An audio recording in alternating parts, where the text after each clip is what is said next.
La crainte m'amène à servir mon Dieu, par amour. La crainte m'amène à donner mon cœur, ce que lui a donné le sien avant. Cette femme avait avant tout besoin d'entendre également un message qui percute sa vie. Pourtant, on va dire, oui, mais elle craint Dieu. Mais craindre Dieu, ce n'est pas connaître Dieu. C'est pour cela qu'il fallait qu'elle passe d'une religion à une relation. Avec quel cœur êtes-vous venu ce matin? Quelle est l'attitude de cœur qui est la vôtre? Et je ne suis pas là pour juger ce que vous êtes ou ce que vous faites ou ce que ne vous faites pas. Parce que ça appartient à Dieu. Mais je me dois de vous poser la question, avec quel cœur vous êtes rentré ce matin dans ce lieu? Est-ce que vous êtes avec un cœur complètement hermétique? Ça veut dire que vous allez ressortir de la même manière que vous êtes rentré. Est-ce que vous êtes venu avec un cœur complètement fermé et vous allez vous endurcir au moindre texte de la parole de Dieu qui va être annoncé? Ou est-ce que vous êtes venu tout simplement dire, je suis venu pour entendre ce que Dieu veut me dire? Et là, je peux te dire que Dieu va te parler. Amen. Notons que c'est suite à ce que Paul dira à cette femme, que cette femme se fera baptiser. Il fallait qu'elle entende les choses. Et Grégory a entendu les choses. On a passé des heures ensemble. On a préparé le baptême. Il m'a posé 45 560 questions. Et il n'a pas fini. Il m'a dit, j'ai encore des caisses à la maison de questions. Mais j'ai dit, alléluia quand même, il n'y a pas de problème. Mais il a entendu les choses et il a pris sa décision personnelle. Amen. Je voudrais te dire que ta piété, ta dévotion n'est pas suffisante pour Dieu. Ton service pour Dieu dans l'église n'est pas suffisant. C'est pas ça qui fera que tu seras sauvé. Ce qui va faire que tu passes des ténèbres à la lumière, c'est quand tu livres ton cœur au Créateur. C'est quand tu abandonnes ta vie, c'est quand tu arrêtes de vivre selon les principes de ce monde pour te tourner pour vivre avec des principes divins. Cette femme avait besoin d'entendre, mais cette femme avait un cœur ouvert. Et c'est bien cela qui fait souvent la différence. Bon nombre de personnes ont franchi le seuil des églises. Bon nombre de personnes ont entendu l'évangile. Mais combien entreront au ciel? Sauf erreur de ma part. Sur Reims, je pense que si tout le monde qui avait entendu l'évangile resterait dans l'église, on serait au stade. Sans me tromper. Mais comme quoi on peut entendre,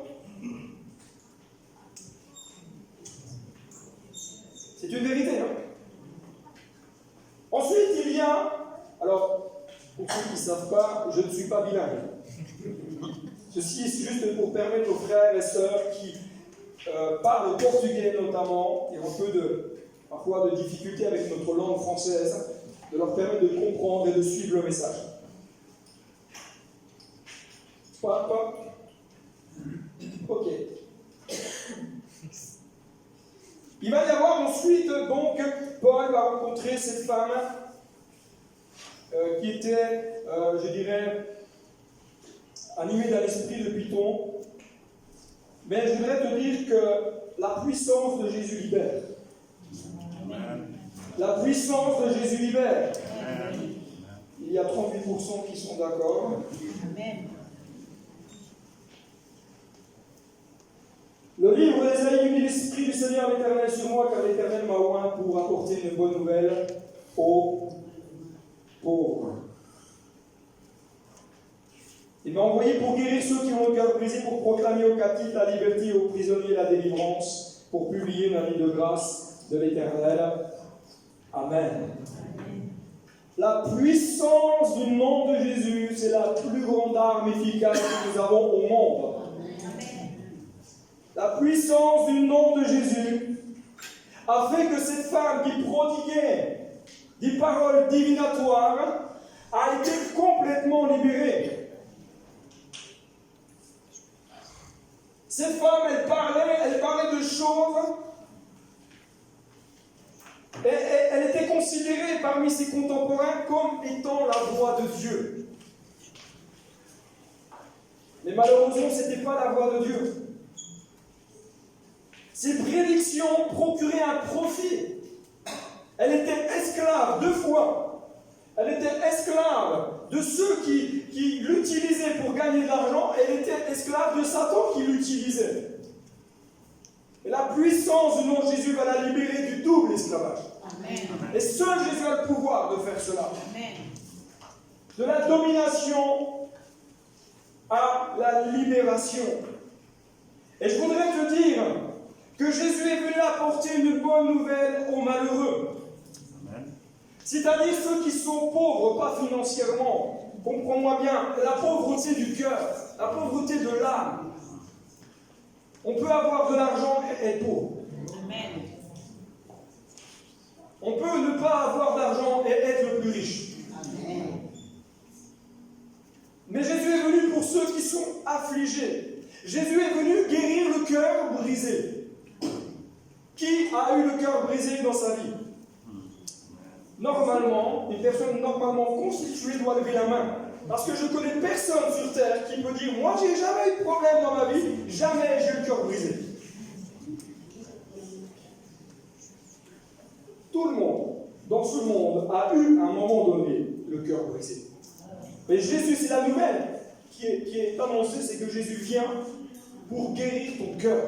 C'est son désir. Jésus est venu proclamer de l'hébreu kara, qui dit, il est venu appeler, il est venu crier, il est venu publier à qui? Aux captifs. Les captifs, Shabbat, c'est pas le Shabbat, hein, c'est pas la même chose. Et aux captifs, c'est-à-dire ceux qui ont été pillés par l'ennemi, ceux qui ont été saisis par des hommes forts, qui ont été faits prisonniers, qui sont retenus captifs. Et Jésus est venu proclamer à ceux qui sont dans ces conditions-là la liberté. Amen. Jésus est venu proclamer aux prisonniers, Akar. Quelqu'un qui est lié, enchaîné, enfermé. Jésus est venu annoncer à ces personnes-là la délivrance. Vous savez, on peut être en prison et être libre. Pas forcément d'être à la maison d'arrêt de Reims pour être en prison. Vous savez, il y a une grande prison qui s'appelle www. Je vais regarder des choses qui ne me regardent pas. Je vais visionner des vidéos que je ne devrais pas. Je vais écouter des chansons que je ne devrais pas. C'est des prisons. Et après, il y a la prison qui est un peu plus grande. En 107, format plat, incurvé, en 3D. Où là, on zappe et puis on va regarder certains films, certaines œuvres. C'est des prisons. Et Jésus est venu te libérer. Jésus est venu publier une année de grâce. Et du cœur de la prison jaillit la libération. Et c'est le texte que nous avons lu ensemble. Le plus prisonnier entre Paul et le geôlier, c'était pas Paul. C'était le geôlier. Le plus prisonnier des deux, c'était le geôlier. Pourtant, le geôlier, lui, à la fin de sa journée, il pouvait rentrer chez lui. Moi qui ai l'occasion maintenant d'aller dans les maisons d'arrêt ou les centres de détention, la dernière fois que j'ai été à Villeneuve, que les portes, ça faisait clac-clac. Première porte, ok. Ça se referme derrière, clac-clac. Deuxième porte, vous attendez, clac-clac. Mais vous repartez le soir. Alléluia, il fait beau, vous prenez votre voiture, vous mettez votre CD d'Hillsong dans la voiture, alléluia, ça va bien. Et derrière, ils sont enfermés. Ils sont enfermés dans un 10 mètres carrés. Avec un petit hublot qui est tout crado. Avec une nourriture, ça sort pas de chez le McDo là. Moi j'ai vu un repas arriver, ça m'a fait peur. J'étais bien content de pouvoir sortir après. Mais eux, c'est leur quotidien. On va dire oui, mais ils ont fait des erreurs. C'est vrai. On doit payer. Vis-à-vis de loi, on doit payer. Mais moi, je parle de la libération du cœur. Et c'est là le plus important. Ils ont besoin aussi d'entendre la grâce de Dieu. Ils ont besoin besoin aussi d'entendre un message d'espérance. Eux, ils ont besoin d'entendre aussi. Mais les familles qui ont été impactées ont besoin aussi d'entendre que Dieu restaure. Mais les deux prisonniers, le plus prisonnier de Paul et du geôlier, c'était le geôlier. Ce qui m'étonne aujourd'hui, dans le monde, c'est que quand quelqu'un change de destinée, quand quelqu'un change de voie, on dit « Ah, ben je préfère comme il était avant ».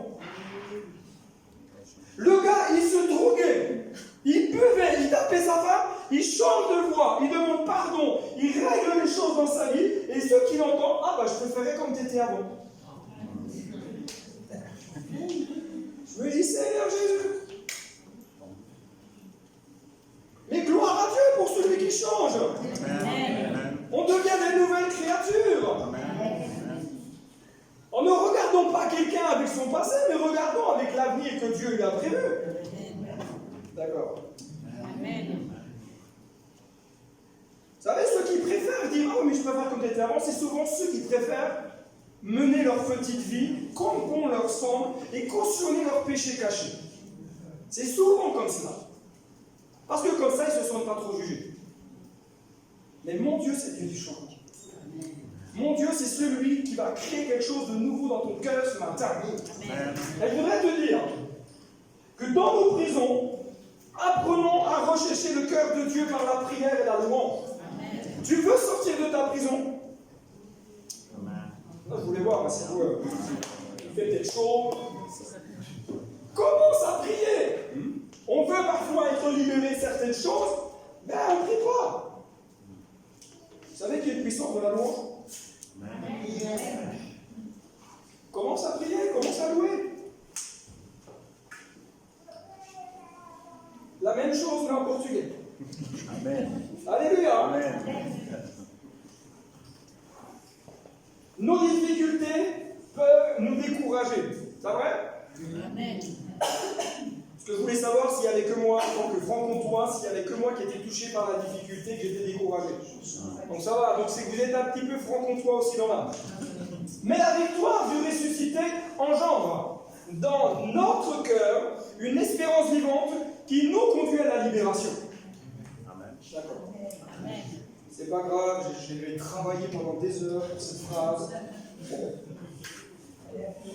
Mais cet événement nous montre toute l'œuvre que Dieu fait dans nos cœurs pour nous sortir de nos prisons.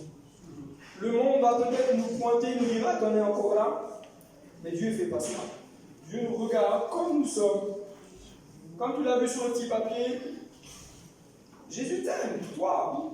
Il n'attend pas que tu sois parfait, il t'aime. Maintenant, est-ce que tu vas vouloir changer? Ça, c'est une autre décision.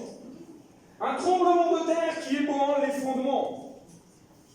Ce qui est important, alors je ne veux pas vous le faire en portugais parce que je vais tout écorcher, mais ce qui est important, ce n'est pas ta conception de Dieu. C'est ce que Dieu révèle dans sa parole pour fondement de ta vie. Amen. Amen. J'ai plus de micro, hein. Ne vous inquiétez pas, je vais en prendre un autre.